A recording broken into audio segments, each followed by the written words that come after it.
One, buying a home could be extremely stressful. 1 minute you're excited, next minute you're stressed, and then you're just giving up on the whole process. Well, welcome to the Road to Homeownership Podcast. I'm Anthony Rijos, a longtime loan officer here in Western New York. And today we have a very, very special episode. We're going to be talking about the emotional side of real estate. And today I'm with Cassandra Vitale. That's right. From Metro Roberts Realty. Not only she's a real estate agent, she's a professional relationship coach, longtime guy for professional development and wellness space. And she brings a very, very, very, very unique point of view on real estate. So welcome to the podcast. How you doing? Great. Thanks for having me. You're welcome. So you didn't have a very traditional path into real estate. Tell me a little bit about that. I definitely didn't. Yeah, I want to hear about that. I've always been an entrepreneur, artist type person, sort of a bohemian person. I was a yoga instructor for many years, an energy healer, a Reiki practitioner for many years, and that made me become a business owner because I had to do my own marketing and I had to do my own sales and I had to put myself out there in order to make money. So over the past 20 years, I've learned marketing, business, sales, and I do sales coaching now with my husband. We own a marketing company now, and it just felt like I wanted to step into a new space and use my skills and do something that would be interesting and challenging. And I thought real estate would be fun, a good way to meet people. I just moved to Buffalo only 3 years ago, so it just seemed like the right move. Tell me about the background, because I know you did some relationship coaching, some all that stuff. Explain that.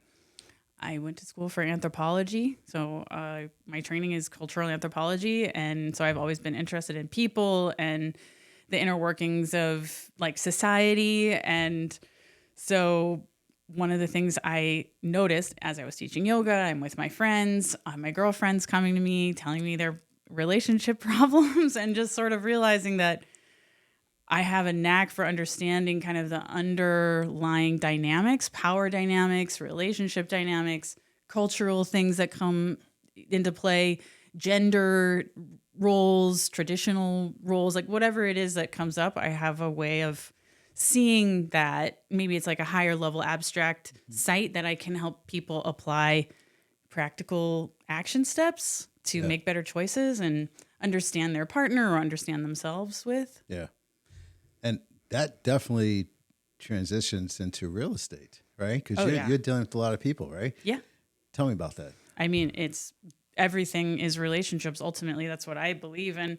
Yeah. You have realtor to realtor. You have realtor to seller, realtor to buyer. You have your realtor to your brokerage, right? Those are all relationships. Your buyers together. Maybe they're a couple. Maybe they're getting money from their parents. Who knows? Like those are all relationships that people have to navigate and figure out. Yeah. And so many different opinions, personalities, styles. Yeah. Like I said earlier, right? It's an emotional roller coaster. And a lot of people walk into this process and some people walk away, I guess, breaking up or going down that path, right? Because they start seeing some differences, right? So, I could imagine, one person wants the house to be one way, the other person wants another home, right? Yeah, we've all seen those HGTV episodes where the couples are like super badly matched. One person wants like an older house that is charming, and one person wants a new build that has huge ceilings and all new appliances. Like they come together and they look at all these houses and they can't compromise. So okay. So if I want something, I love the old Victorian home. And, me too. Right? I love that stuff. My girl loves the modern look, right? That's exactly right. That's the scenario, right? How do you kind of bring that together? What's the compromise? What do you recommend in that couple? So that's tough. I mean, I would probably at least try to talk about what people value and how they want to utilize the space more. Do you want to entertain? Do you want to what are you using the space for? And then trying to find a compromise from that place rather than purely aesthetics. There are a lot of, here in Buffalo, there are a lot of old Victorians that have been renovated and redone, and they have new kitchens, and so maybe that would be the right way to go, where it's like, okay, you have the beautiful Victorian, but then you also have it redone. It's not old and dingy and has the super old wallpaper up still, or the old carpet or whatever. Like maybe they've redone things. Yeah. That's how I would at least practically try to navigate it. But I think the communication would also be part of it, like between the people, whittling it down to what is the most important to you. What are you willing to compromise on? What's a deal breaker for you? Is there, can you actually compromise? Some people can't, right? Some people definitely can't.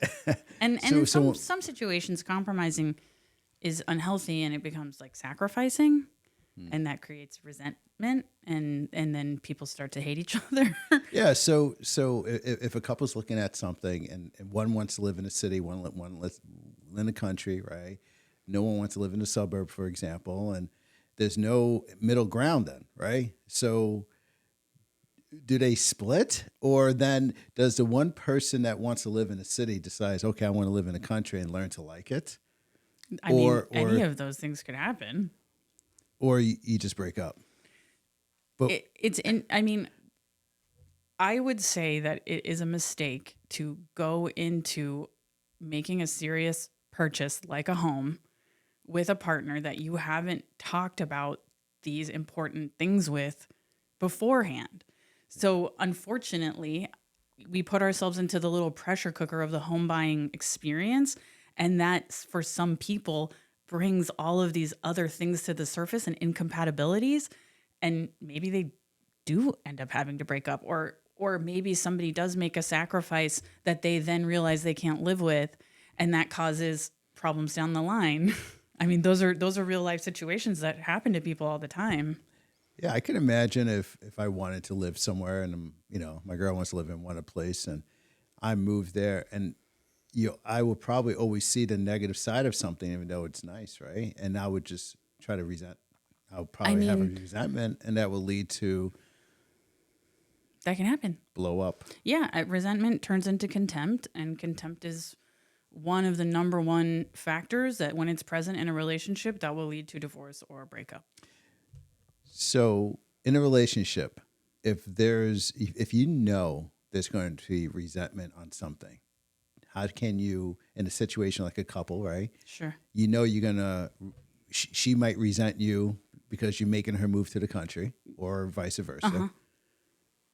How do you address that right off the top? Well, I mean, as a relationship coach, we would have to sit down and kind of air all the dirty laundry out, right? And it becomes a big mess, and people have hurt feelings, and you have to figure out how to navigate that. As a realtor, yeah, I think being aware of that is important too, but you can't intervene the same way. You can't.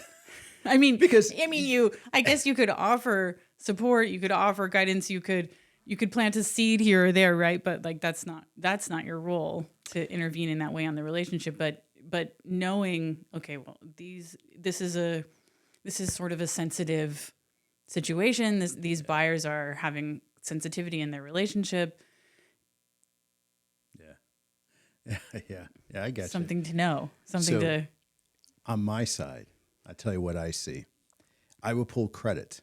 Right, you're dealing with the money, which is even more sensitive. Dealing with the money, right? And I'll see, a couple will get together, and one person, they're mismanaging everything. Mm-hmm. The other person's very, very sound with their budgeting and everything else like that. Sure. And I do see when those individuals get together, right? All the time. The opposites attract. And when I pull the credit information, they look at me like, oh, I didn't realize he had this or she had that. And it becomes this huge problem, right? And that's a couple who's just not even married, right? But when I get a married couple and I say, hey, I noticed there's credit card of whatever. Mm-hmm. And they say, oh, I didn't know about that. Right. And then I usually say, oh, well, you may want to have a conversation with him, and why don't you call me back? Because I don't want to get involved with that stuff. Right. And that happens all the time. Yeah. It's it's actually kind of crazy how little communication happens between people who are married or people who are in like a long-term intimate relationship, how many things kind of get buried or swept under the rug or just avoided. Yeah. So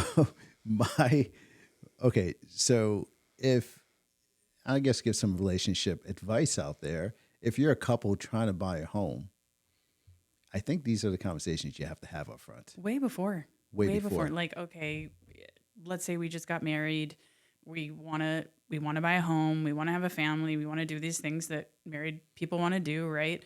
Before even pulling your eligibility to get a loan, right? Before even looking for houses, talk about your money. If you haven't already had that conversation, talk about it's.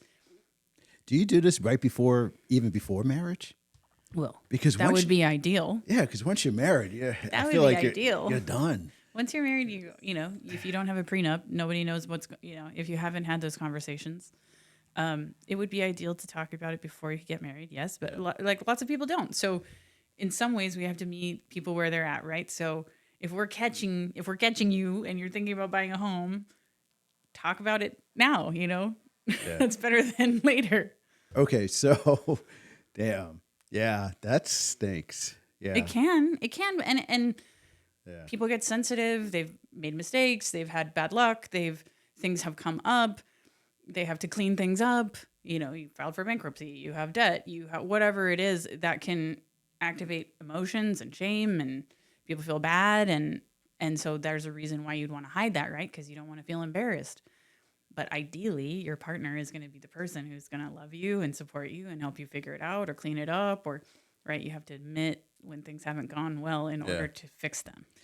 I would imagine I'm not saying I'm a life coach or a relationship coach, because let's not go down that You've path. Dealt with people, though, I've right? dealt with a lot of people in my life. But what I could just say is, I think what I've seen that's what's successful, if one couple, in a couple, one person say, okay, I'll give it a try, and be open to the idea of maybe moving to the country, or open idea to moving, and having that understanding of, I trust this other person I'm with. And I think that comes with a lot of trust, right? Yeah. So if the relationship does not have trust, I would imagine it will come into, when you're buying a home, to buying a car, to doing anything, it just doesn't have, you're going to run to roadblocks no matter what. Yeah. I mean, trust is definitely the foundation of any relationship. That's true. You want to trust your agent. You want to trust your realtor. You want to trust right? Like, there has to be trust in the intimate romantic partnership. There has to be trust all across the board for really anything to work, at least some baseline level of trust and understanding. Yeah. And you see those couples they have to have trust in that real estate agent. They have to have trust with that mortgage person. Exactly. Right? Of course. And have trust. Yeah. I see that. Trust is all the time. Is important. Yeah, I bet. The funny thing is, like, I become like the counselor sometimes. Sure. And I would imagine as a real estate agent, you will become that counselor as well, to kind of counsel them through this process. I could see how that kind of comes together. I think that every real estate agent, this is a guess, but just based off what I know about people and having been a yoga instructor, it's a similar situation. You're going to end up therapizing people a little bit. I mean, not to take away from actual therapy that therapists do, but you are going to end up listening to some stuff, helping people process some things, right? Yeah. Like, feelings are going to come up. You have to at least have some awareness that is one of the driving forces that affects people's choices. Yeah. And I think a lot of real estate agents, they really should have that understanding that they're going to be a therapist in a situation like this, and just to listen more, right? Yes, that's huge. And listening is so important. And so you can understand what's really the root cause of this problem. Sure. And then you could kind of help them into that role, right? Yeah. And whatever home they decide to buy in. And even having a different style than if you're representing the seller and you're dealing with your buyer's agent and they have a different style than you. They want to go faster than you, or they're more pushy than you, or, there's you have to navigate that too and figure out how to find the middle ground or make a compromise even with them with styles. Yeah. Yeah. This industry is very interesting, right? Yeah, I it think is. we, with your background jumping into this, it's just a natural fit, and it comes into a place where, yeah, you're a mini therapist in this world.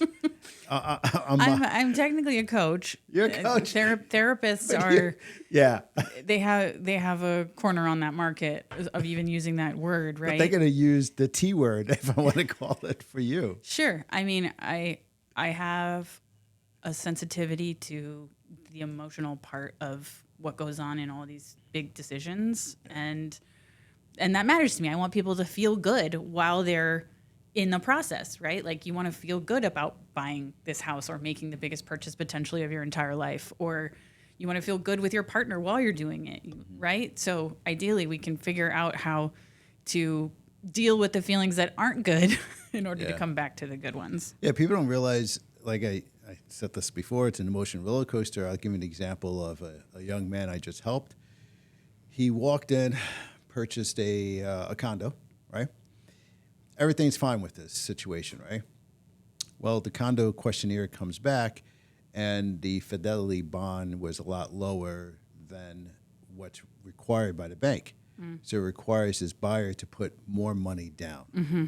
The guy does not have any more money down. And we are 3.5, almost 4 weeks in the process, and that's how long it took this condo association to get back the condo questionnaire back to us, because they were just dragging feet, right?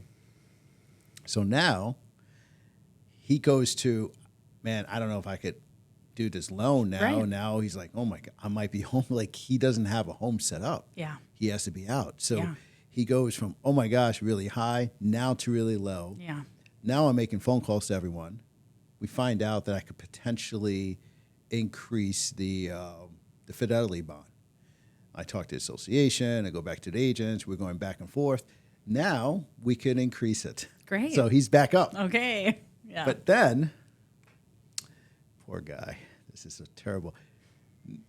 The guy finds out, okay, I could increase the fidelity bond, but then the interest rates went up, and he never locked in.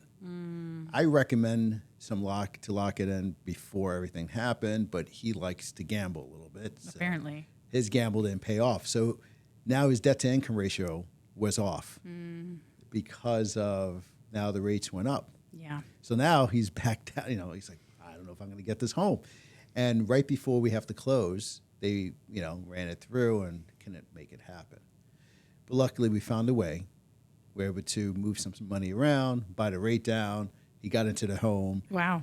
And he just closed Monday. Okay, well, congrats to him. Okay. But that's an example of the emotional roller coaster someone goes through. Totally. Right? And if you have a couple that, if your foundation with your spouse or partner or whoever is not there, it's going to crumble. Well, it creates, like you said, the trust is a foundation. If the trust isn't there, or the trust is wobbly, like if you don't have a stable foundation, I mean, just like a house, right? Everything that you build on top of that becomes really questionable. It becomes really shaky. So, yeah, with your partner, people have, it's kind of like when hardships come, if you don't have that stability, that trust, that that when something happens, you can go to your partner and you guys are going to figure it out together, and you're going to come out on the other side of it and be okay. Yeah. The highs and lows are worse. Yeah.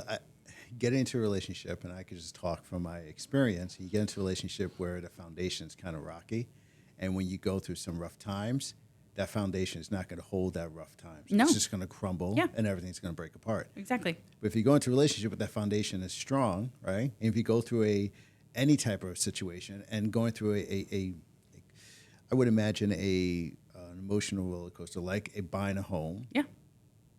That could either break someone up, or it could, you're going through this and you could go through a lot of it. Totally could. And listen, buying a home is not, man, that's first world problems, right? Sure, of course. It is.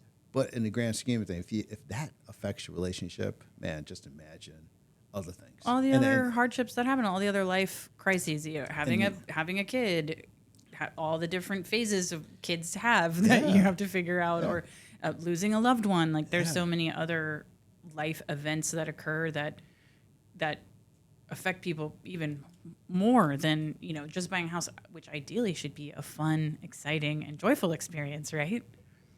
It should be. It should be. It should That's be. how we have it in our mind. It should be. You buying a home, everything's great, but Yeah. there is you go from seeing homes, looking at homes, that's the coolest part, right? Yeah.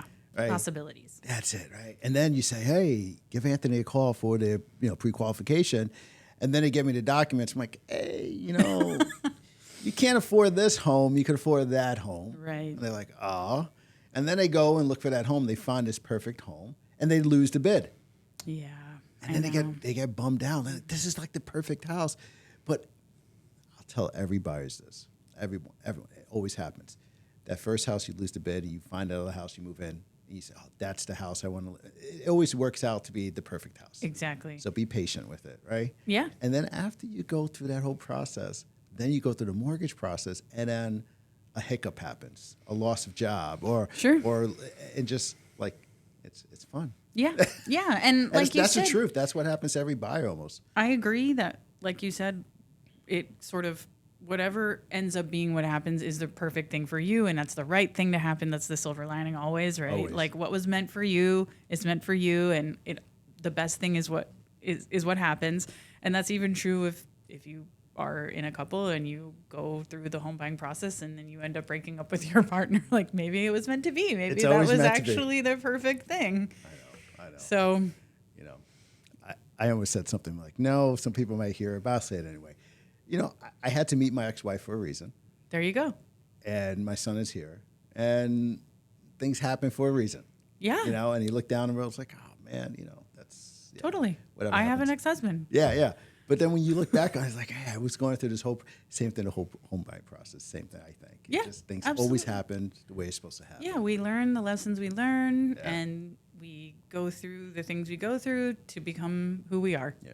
Are you having fun today? Yeah. Yeah, it's not too bad, right? No, this is great. All I'm right. having fun. This is one of my favorite topic. I love talking about this kind of stuff. I got some fun questions for you. Okay, sure. Ready? Okay. Shoot. I know you're new to Buffalo, but favorite place in Buffalo to relax or reset? That's a good one. Other than my house in Elmwood Village, which I love. I have a Victorian house that's Nice. really fun to hang out in. I like High Violet High Violet. on Elmwood. It's is like that? a little speakeasy bar. Like it's like a sexy little vibe. Okay. Have a fun little cocktail lounge, dress up a little bit. Okay. That's like a nice kind of evening relax, Evening, like have a like- little something before you go out, or Okay. that's fun. I really like the nature center. I don't know where, I don't even know my way around the city that well yet, but there's a nature center in Buffalo that you can go to and just take a long walk. By Tiff Park? That's probably it. Yeah. That's yeah. probably it. I love that. And when the weather's nice, Yeah. take a nice walk, take some pictures of trees and leaves, and listen to I the walk little around my animals. neighborhood when if I want that. I live out in the boonies. Yeah, but I get scared out there sometimes. I do. It gets too dark. I think this Bigfoot's going to come out. I was like, come after me. But Yeah. All right, cool. Deer. There's tons of deer. They're my buddies. Yes. All right. Coffee or tea? Coffee. What kind of coffee? Like buffalo coffee or any Just coffee, like I mean, I like a nice medium roast, French press.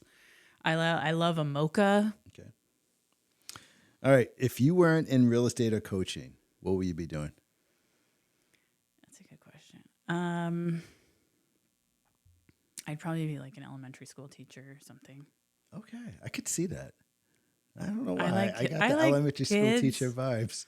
I could, yeah, like Miss Frizzle. Remember that cartoon? I could sing songs to kids. Okay.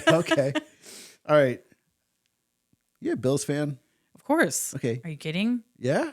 I wouldn't be able to live here if I wasn't a Bills fan. Oh, Come on. I'm a Jets fan. I'm proud Oh, to wow. say that. Wow, that's like you ready want to fight. Yeah, no, I'll wear my green and white out there when the Bills are playing the Jets, and when the Jets probably lose because they always lose, I'll still wear the green and white, and I'll wear it out proudly. Yeah, I don't mess around. I'm from Los Angeles, and we barely have had pro football teams like ever. So Yeah. it's easy for me to move here and say go Bills. Like Okay. I'm ready. You can say go Bills. I can say it. I can't say I can't. I can say it. Okay.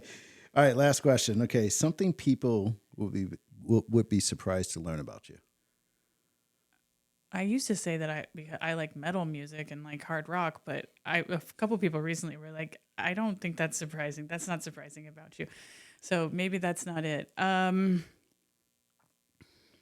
don't know what's surprising about me. I used to collect Disney figurines.